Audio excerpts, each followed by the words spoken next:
నమస్తే. తెలుగు రాజ్యంకి స్వాగతం. నేను మీ సంధ్య. భోగాపురం ఎయిర్పోర్ట్ ప్రారంభోత్సవం అట్టహాసంగా జరిగింది.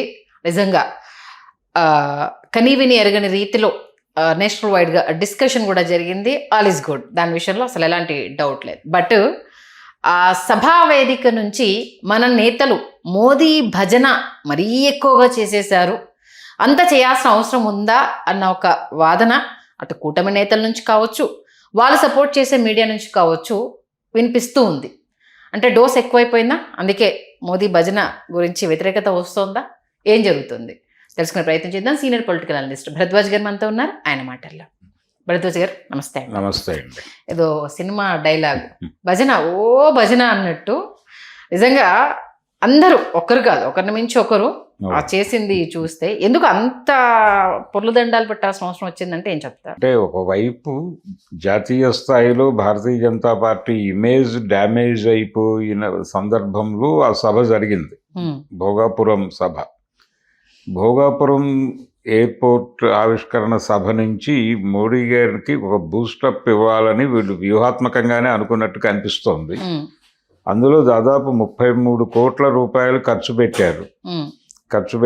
ఎక్కడెక్కడి నుంచో ఎవరెవరినో తీసుకొచ్చారు, ఆదివాసీలను తీసుకొచ్చారు, వాళ్ళతో డ్యాన్సులు చేయించారు. అంత అవసరం లేదు వాస్తవానికి. ఒక ఎయిర్పోర్ట్ ఇనాగరేషన్కి దాదాపు 40 కోట్లు ఖర్చు పెట్టాల్సిన అవసరం ఉందా, ప్రస్తుతం ఆ స్టేట్ కండిషన్ ఏంటి అనేది ఒకటి గొడవ. అయితే దాదాపు వైజాగ్ నుంచి 50 కిలోమీటర్ల అవతల ఉన్నటువంటి ఎయిర్పోర్ట్ అది. అంటే ఉన్న ఎయిర్పోర్టుని ఇంకొంచెం రిపేర్ చేసుకోవచ్చు, దాన్ని విస్తరించడానికి ఏమిటి, అక్కడున్న వనరులు ఏమిటి అనే దాని మీద సరైనటువంటి అధ్యయనం కూడా జరగలేదు. ఎంత అవసరము అనేది కూడా జరగలేదు. చాలా ఎక్కువ భూసేకరణ కార్యక్రమం జరిపారు ఈ భోగాపురం పేరుతో. దాని మీద స్వయంగా పవన్ కళ్యాణ్ గారే గతంలో తీవ్రమైన ఆవేదన వ్యక్తం చేసిన వీడియోలు కూడా ఇప్పుడు బయట తిరుగుతున్నాయి, ట్రెండ్ అవుతున్నాయి కూడా. అదే అంటే ఇన్ని ఎకరాలు తీసుకుని ఏం చేస్తారు ఎయిర్పోర్ట్కి వీళ్ళు, ఇలా అయితే కుదరదు, మేము అధికారంలోకి వస్తే అని మాట్లాడాడు ఆ రోజున ఆయన. 2019 ఎలక్షన్ సందర్భంగా వారు చేసిన ప్రసంగం. ఇప్పుడు నిన్న ఆయన ఈ ఎయిర్పోర్టు, ఈ అభివృద్ధి, ఆంధ్రప్రదేశ్ ఇదంతా నరేంద్ర మోడీ గారి దయ వల్లనే, ఆయన చల్లని చూపుతోనే సాధ్యమవుతోంది అని మాట్లాడుతూ కన్నీరు వస్తోంది, అటువంటి వ్యక్తి గురించి ఇష్టం వచ్చినట్టు మాట్లాడుతున్నారు అని బాధపడటం. అది ఒక వైపు అయితే వీళ్ళందరూ చంద్రబాబు గారు పొగడ్తలతో ముంచెత్తి, లోకేష్ గారు పొగడ్తలతో ముంచెత్తి, ఆయన ఉపన్యాసాన్ని అనువదించే పేరుతో రామ్మోహన్ నాయుడు గారు కూడా ఆయన్ని విపరీతంగా ఎత్తేసి, అంటే ఇక్కడి నుంచి వెళ్ళేటప్పుడు నరేంద్ర మోడీ గారు అసలు ఆంధ్రప్రదేశ్ అనేదే మనది, భారతదేశం మనతో లేకపోయినా పర్వాలేదు, ఆంధ్రప్రదేశ్ అనేటువంటి దేశానికి నేను ప్రధాని అయినా చాలు అన్న తృప్తితో ఆయన్ని పంపించేద్దామని వీళ్ళందరూ డిసైడ్ అయినట్టు కనిపిస్తోంది. కాకపోతే ఇప్పుడు తెలుగుదేశం మీడియా హ్యాండిల్స్ కూడా ఎందుకు దీన్ని భజనగా మాట్లాడుతున్నాయి అనేది చూస్తే రియాలిటీ ఇది. అంటే మన సంస్కారం ప్రకారం మనం ఆయన్ని పొగిడేశాం, కానీ రియాలిటీ ఆయన పరిస్థితి బాగాలేదు, భారతీయ జనతా పార్టీ పరిస్థితి బాగాలేదు, వచ్చే ఎన్నికల్లో సీన్ మారే ఛాన్స్ ఏదో కనిపిస్తోంది సూచనప్రాయంగా అన్నది ఇండికేట్ చేసుకుంటూ ఒక వేరే మార్గానికి ఒక రూట్ ఓపెన్ చేసే పద్ధతిలో ఇప్పుడు మీడియా మొత్తం మాట్లాడుతోంది. పైగా తెలుగుదేశం పార్టీకి చెందిన మీడియా ఛానల్స్, మీడియా హ్యాండిల్స్ నుంచే ఈ ప్రచారం మొదలైంది. మొదలయ్యి వాళ్ళు మొదటి నుంచి అసలు ఈ ఎయిర్పోర్టుకి కేంద్ర ప్రభుత్వం చేసింది ఏమిటి, రాష్ట్ర ప్రభుత్వం చేసింది ఏమిటి, పర్టికులర్గా చంద్రబాబు గారి విజన్ కంట్రిబ్యూట్ చేసింది ఏమిటి, విశాఖ ఎయిర్పోర్టుని విస్తరించాలి అనే ప్రాజెక్ట్ దగ్గర నుంచి భోగాపురానికి తీసుకెళ్ళి అంటే చంద్రబాబు నాయుడు గారు ఏది ఆలోచించినా భూసేకరణ అనేది లేకుండా ఆలోచించడు ఆయన. ఏదో పద్ధతిలో ఆ చుట్టుపక్కల గ్రామాలన్నింటినీ దానిలోకి లాక్కు రావడంతో పాటు ఈ విజన్ అనే పేరుతో ఈ 50 కిలోమీటర్లు ఈలోపు నగరం విస్తరిస్తుంది. ఈ ఎయిర్పోర్ట్ ఆపరేషన్స్ మొదలై యాక్టివేట్ అయ్యే లోపు సిటీ ఇక్కడ దాకా వచ్చేస్తుంది. కాబట్టి ఇది సిటీలో కలిసిపోతుంది. ఒకప్పుడు గన్నవరం కూడా అలాగే అన్నారు, ఇప్పుడు గన్నవరం విజయవాడలో భాగమైపోయింది. కాబట్టి ఇలాంటి అనేక ఉదాహరణలు చెబుతూ ఆయన ఈ భూసేకరణ కోసమే ఈ ప్రాంతాన్ని ఎంచుకున్నాడు. అది మొదలైంది. ఆ తర్వాత వచ్చిన ప్రభుత్వం దాన్ని కొనసాగించింది. చివరి పనులు చేయటానికి 2 ఏళ్ళు టైం తీసుకుని ఇప్పుడు ముహూర్తం పెట్టాడు ఆయన. ఇప్పుడు ముహూర్తం పెట్టి ఈ కార్యక్రమం అంటే ఈ భూసేకరణ మీద రకరకాల విమర్శలు ఇప్పటికీ నడుస్తున్నాయి అక్కడ. అంటే మా భూములు తీసేసుకున్నారు, మాకు ఏమిటి అనేది ఇంకా క్లారిటీ ఇవ్వలేదు అనే అభిప్రాయం అక్కడ రైతుల్లో ఉంది. వాళ్ళ దగ్గర నుంచి నెగిటివిటీ రాకుండా మేనేజ్ చేయగలిగారు నిన్న. వాళ్ళు ఏ ఆందోళనలు అక్కడ చేయకుండా వాళ్ళకి దాదాపు 1 సంవత్సరం నుంచి వాళ్ళని ప్రిపేర్ చేస్తూ వస్తున్నారు. ఈ ప్రిపరేషన్ ప్రోగ్రాము వీటి కోసం కూడా డబ్బులు భారీగానే ఖర్చు పెట్టింది. కనిపిస్తున్న 33 కోట్లు అంటున్నారు, కానీ దీని వెనకాల అక్కడ ఇంకో శబ్దం వినిపించకుండా చేయటం కోసం ఖర్చు పెట్టిన డబ్బులతో కలిపి లెక్కేస్తే ఇంకా పెద్దది అది అమౌంట్. సిపిఐ నాయకులు మాట్లాడుతున్నట్టుగా దాదాపు దీనికి రెట్టింపు ఉంటుంది అని. అవును, అలా నడుస్తున్నటువంటి పరిస్థితి అక్కడ. దీనిలో మధ్యలో మళ్ళీ వీళ్ళ క్రెడిట్ చోరీ చంద్రబాబు నాయుడు అనేది. నిజానికి జగన్మోహన్ రెడ్డి గారు ప్రతి సందర్భంలోనూ ఇది తీసుకొస్తున్నారు. అంటే ప్రభుత్వంగా అధికారం మారచ్చు, కానీ ప్రభుత్వం తాలూకా యాక్టివిటీ అది. దానిలో ఒక 5 ఏళ్ళు తర్వాత వీళ్ళ అధికారంలోకి రావచ్చు, ఒక 5 ఏళ్ల తర్వాత వాళ్ళ అధికారంలోకి రావచ్చు. వీళ్ళు మొదలుపెట్టిన కార్యక్రమాల్లో ఖర్చు అయ్యేది ప్రజాధనమే, వాళ్ళు చేసే కార్యక్రమాల్లో ఖర్చు అయ్యేది కూడా ప్రజాధనమే. కాబట్టి ప్రజాధనానికి జవాబుదారీ అంతే. ప్రజల కోసం చేయాల్సిన యాక్టివిటీకి వీళ్ళు ధర్మకర్తలు మాత్రమే, అంతే తప్ప వీళ్ళకేమీ క్రెడిట్ రేటింగ్స్ ఇవ్వాల్సినటువంటి అవసరం ఎంత మాత్రమూ లేదు.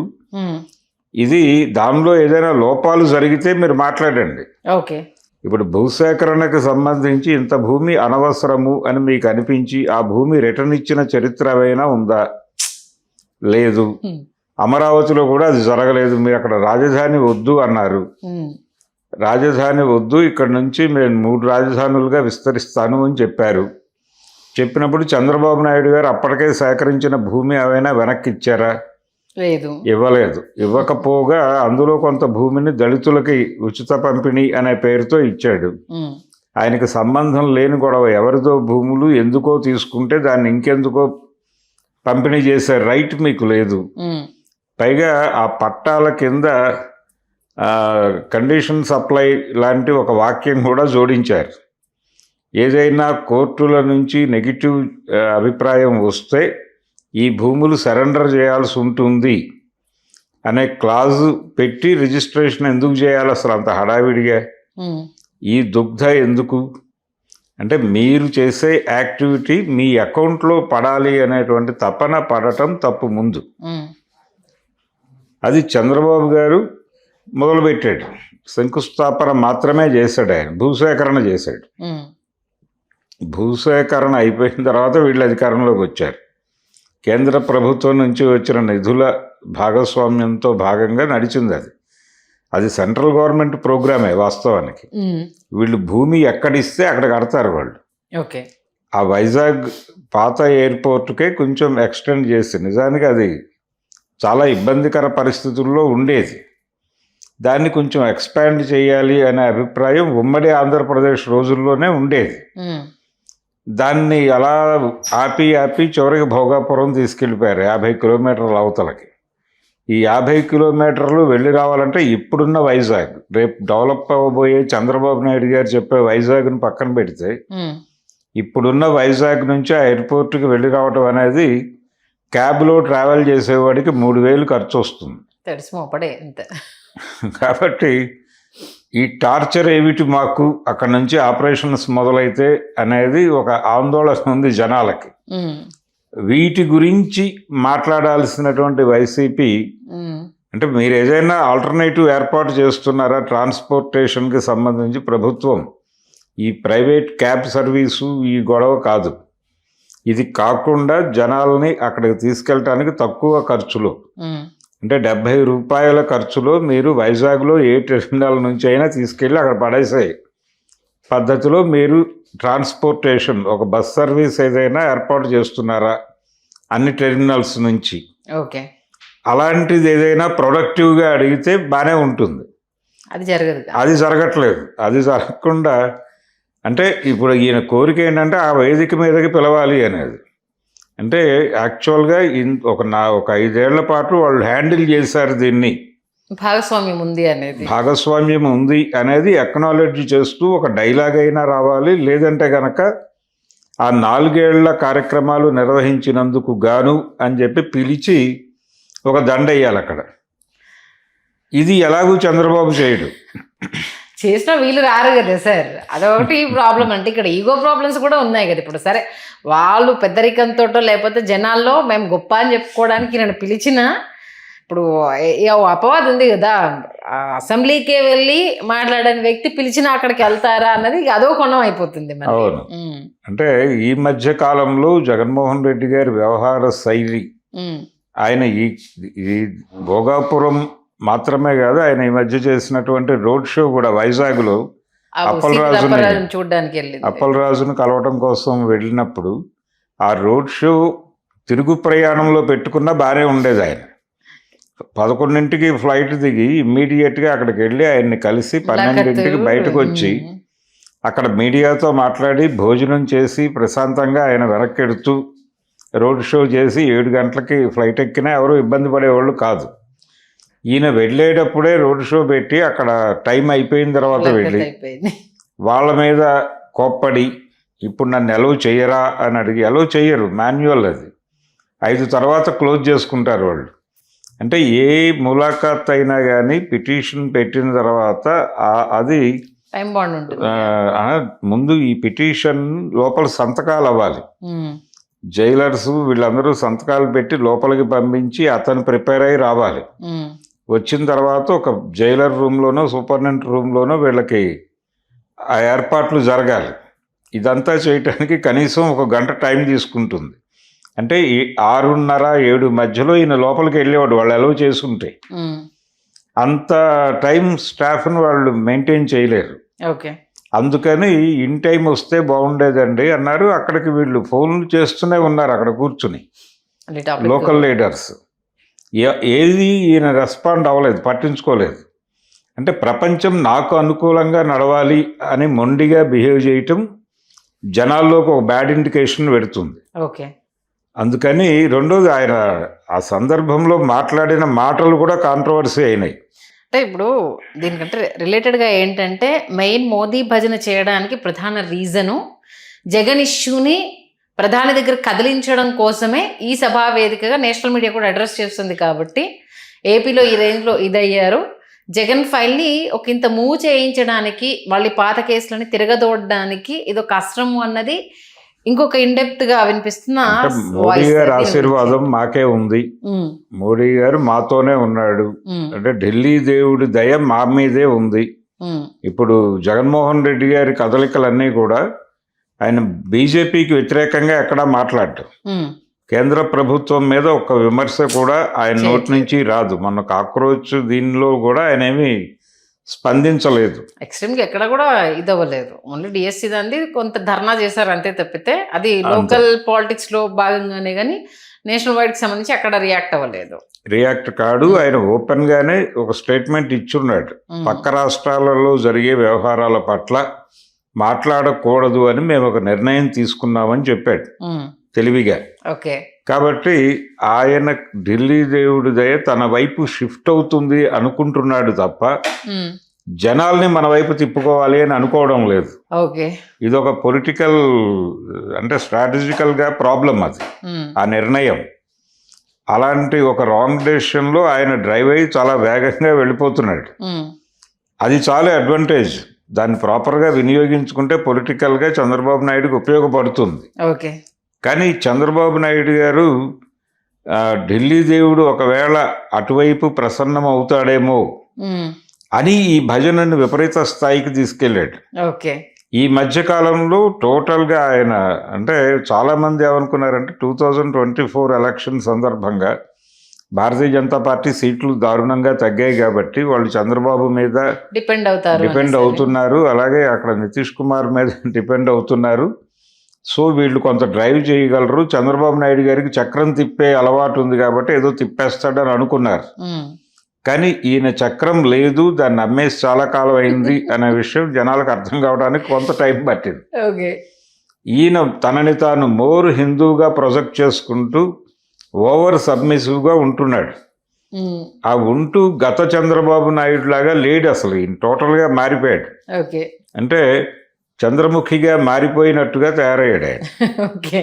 చంద్రముఖిగా మారిపోయి ఆయన ఏ స్థాయికి వెళ్ళిపోయాడంటే అసలు ఈ దేశంలో మైనారిటీలకి నిర్ణయాత్మకమైన పదవుల్లోకి తీసుకొస్తే, అంటే క్రైస్తవులు, ముస్లింలు ఇలాంటి వాళ్ళకి ముఖ్యమంత్రులు, ప్రధానమంత్రులు అయ్యే అవకాశం ఇస్తే వాళ్ళు హిందూ మతం మీద దాడి చేస్తారు, హిందూ మతాన్ని చంపేస్తారు అని నిస్సిగ్గుగా మాట్లాడే పరిస్థితికి వచ్చేసాడు చంద్రబాబు. ఓకే. అంటే భారతీయ జనతా పార్టీ నాయకులు కూడా ఇబ్బంది పడటానికి, సెన్సిటివ్గా ఫీల్ అయ్యే విషయాలు కూడా ఏమాత్రం సెన్సిబిలిటీ లేకుండా మాట్లాడే స్థాయికి వెళ్ళిపోయాడు చంద్రబాబు. ఓకే. కాబట్టి ఆయన ఈ రేంజ్ భజన ఇప్పుడు కూడా అదే ఇంప్రెషన్లో ఉన్నాడు ఆయన. ఒకవైపు ఆయన్ని గైడ్ చేయడానికి ప్రయత్నం చేస్తున్నటువంటి ఆయన మీడియా సంస్థలేమో ఇప్పుడు అంత పరిస్థితి లేదండి, మీరు మరీ అంత దిగజారి పొగడక్కర్లేదు, వాళ్ళ పరిస్థితి బాగాలేదు, మీరు కొంచెం స్పేస్ తీసుకోవచ్చు, ఆల్టర్నేటివ్ వైపు కొంత లీడ్ తీసుకుని మీరు ఉండొచ్చు అని చెప్తున్నారు. ఈరోజు ఎడిటోరియల్స్ అన్నీ అవే వాళ్ళవి. అవును. మీరు మరీ అంతగా చొచ్చుకొని వెళ్ళక్కర్లేదు. ఇప్పుడు ఈయన ఎప్పుడైతే అటువైపు కదిలాడో చంద్రబాబు, పవన్ కళ్యాణ్ ఇంకొంచెం కదలాక తప్పని పరిస్థితి ఏర్పడింది. అందుకని ఆయన నాకు ఏడుపు వచ్చేసింది, నేను అసలు ఏం చేయాలో అర్థం కాలేదు, నాకు అట్టు తీసేద్దాం అనుకున్నాను దాకా వెళ్ళిపోయాడు ఆయన, ఎమోషనలైజ్ అయిపోయి.